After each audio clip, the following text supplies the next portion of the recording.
Hi guys, it's Juliana here, and I want to talk about getting off coffee or caffeine or whatever you might be addicted to. Because I am on day 8 right now of no coffee slash caffeine, sort of. And I just want to talk about it because I was a avid coffee drinker. Like, coffee is my thing. Like, it's part of my identity. I basically was going to drink coffee for the rest of my life. But I'm in my 30s and stuff just changes, you know. I work in age prevention medicine, and so I see that every decade, every half decade or so, you know, our bodies totally change, our hormones change, and we have to figure out what's best for us as we get older. So all of a sudden, I was getting headaches, like migraines, really bad all the time. I'm always been a person that's got them just randomly, but now it was all the time. And so, you know, sometimes if on the weekend I wake up later and I don't get my coffee right at 7 a.m., I'll get a headache. So it wasn't that, because I was like, okay, I need more coffee, and then I'd have more coffee and my headache would get worse. So I was like, okay, dang it. This might be the coffee now giving me headaches. So I was getting headaches if I didn't have coffee, and I was getting headaches if I did have coffee. So that's an issue. So I just did an experiment to see if it was the coffee.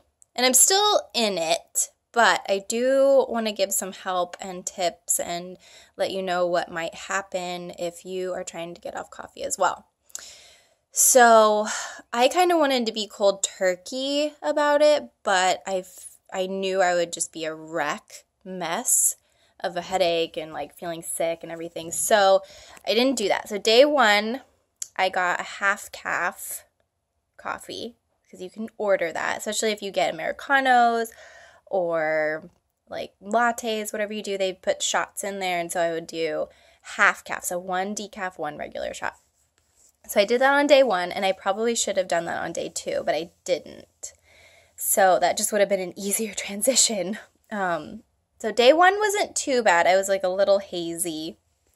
And then, so day 2, I decided to just have some black tea, and that was not enough. Although I do think it helped a lot anyways, but so you could do that, but I would suggest day 1 and day 2 half calf, and then maybe day 3 moving to something like black tea, because it still has caffeine in there. It's not coffee, and it doesn't have as much. Maybe depends on how long you let it seep. But so day 3 was awful for me. I had such a massive headache, and I just wanted to cry. I was like, this is not worth it. I'm going back to coffee. I don't care. I've got to figure it out. I'm just going to take Advil for the rest of my life, which I didn't want to do either. And I did take Advil for most of the this last week to help with the headaches. And so I was just like, I'm changing one addiction for another. This isn't right. But then, so day 4, I again had tea, and that wasn't too bad. It started to get better. It was just kind of a resting headache. My eyes felt really tired.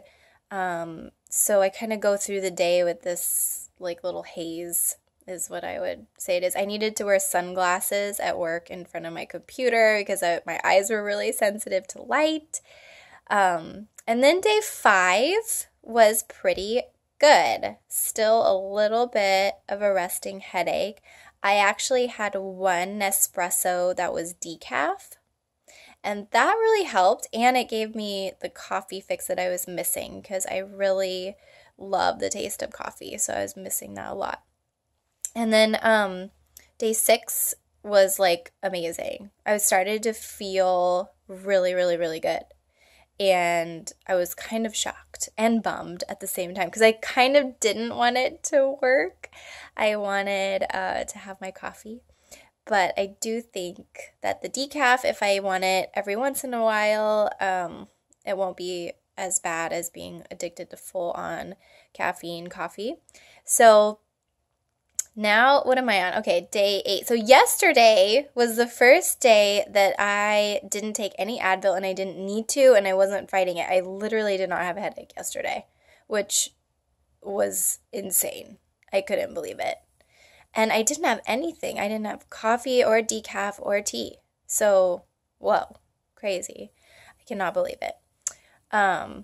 But yeah, I felt like I could sleep better, like my energy level was higher, and I'm not going to say that this is all stopping coffee quite yet, because I want to kind of go through a whole month and see, because sometimes just the cycle and your hormones, how they change through the month, can make you feel good or make you feel bad.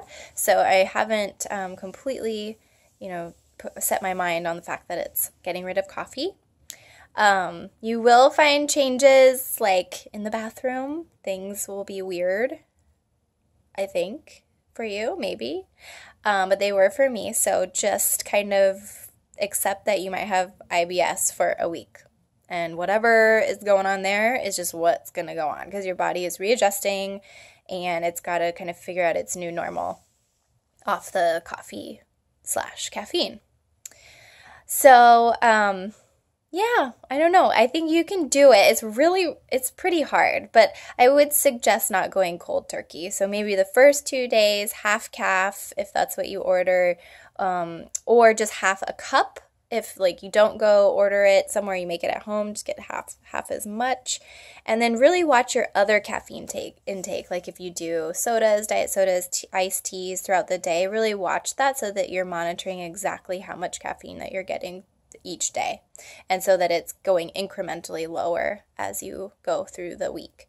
I did read online, a lot of people say it's like 7 to 10 days, and I did not want it to be 7 to 10 days, but that's basically what's happening, so I think it's true. And then, yeah, move to tea, then maybe move to decaf, and then try a day with nothing and see how you're feeling. The other thing that really helped me when in day 2 and 3 and 4 was I made sure that I had a really good workout at about like in the middle of the day, like somewhere between 11 and 2, because for some reason that really helped. I think just getting the blood flowing, and I felt better when I exercised, because I think on day 2 and 4 I exercised, and day 3 I didn't, and day 3 was awful, something like that. I just saw a little correlation there.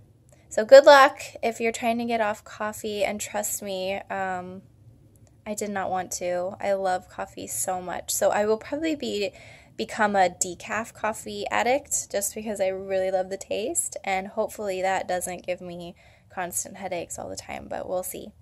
All right, good luck. If you want to check out my blog, my website is julianajason.com, and I talk all about just different nutrition things, exercise things, life things. I'm a mom. I have a 20-month-old.